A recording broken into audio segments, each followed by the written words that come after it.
নমস্কার বন্ধুরা, আমি আজকে একটা পোনা মাছের পেঁয়াজি করে দেখাচ্ছি।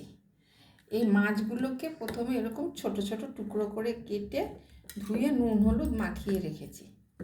এবার আলু এরম করে কাটতে হবে চৌকো করে, পেঁয়াজও এরম চৌকো করে কাটতে হবে, আর লাগবে দুটো তেজপাতা।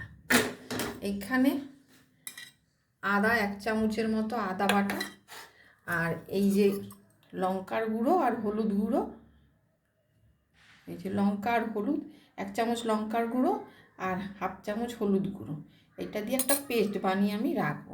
প্রথমে আমি এটা কিন্তু সর্ষের তেলে হবে। প্রথমে আমি মাছগুলোকে সর্ষের তেল দিয়ে ভেজে নেব। এই আমার তেলটা গরম হয়ে গেছে। আমি এবার মাছগুলো কিন্তু এরকম ছোটো ছোটো টুকরো করে কাটতে হবে, আর নুন হলুদ মাখিয়ে এই সর্ষের তেলে ভেজে নিতে হবে। এইভাবে আমি সব মাছগুলোকে ভেজে নেব।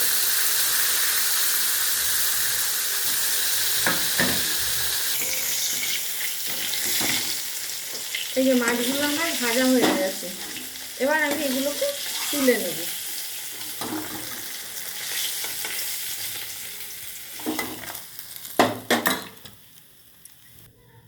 এবার এই তেলে আর একটু সর্ষের তেল দিয়ে এইবার এই কেটে রাখা চৌকো করে আলুগুলো ছেড়ে দেবো।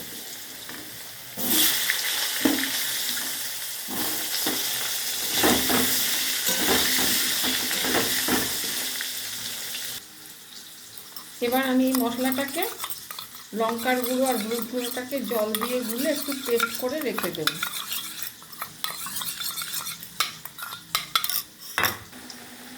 এবার আলুগুলো আমার এই অল্প ভাজা হয়েছে, তো এবার আমি চৌকো করে কেটে রাখা পেঁয়াজগুলো এর মধ্যে দিয়ে দেব, দিয়ে আর একটু ভাজা ভাজা করব। পেঁয়াজগুলো আমার অল্প ভাজা হয়ে গেছে, এরপরে দেবো আমি তেজপাতা। তেজপাতা দিয়ে নেড়ে চেড়ে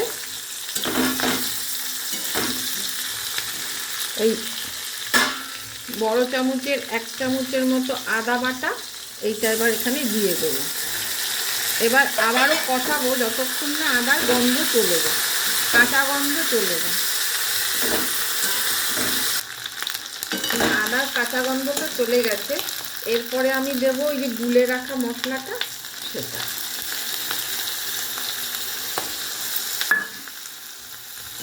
দিয়ে আবারও কষাবো।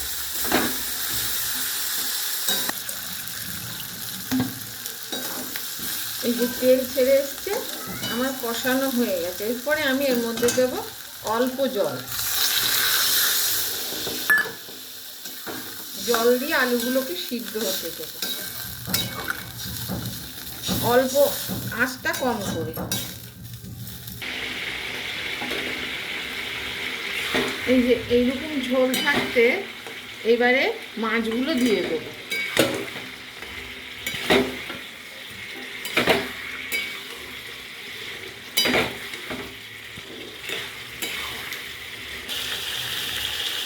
এই যে আমার আলুগুলো সিদ্ধ হয়ে গেছে আর ঝোলটাও অল্প অল্প আছে। এইবার আমি এতে দেব ঘি, 1 চামচ পরিমাণ ঘি,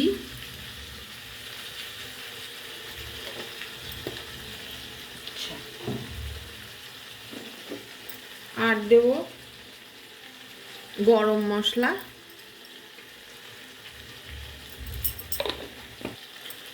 আর দেব পরিমাণ মতো লবণ।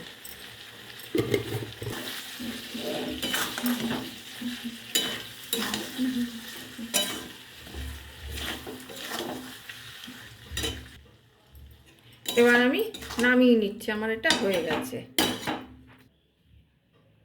এই যে পোনা মাছের পেঁয়াজি, এইটা করে খেয়ে দেখবেন, ভালো লাগলে লাইক করবেন, শেয়ার করবেন, আর আমাকে একটু সাপোর্ট করবেন। আর এটা কিন্তু সর্ষের তেলেই হবে।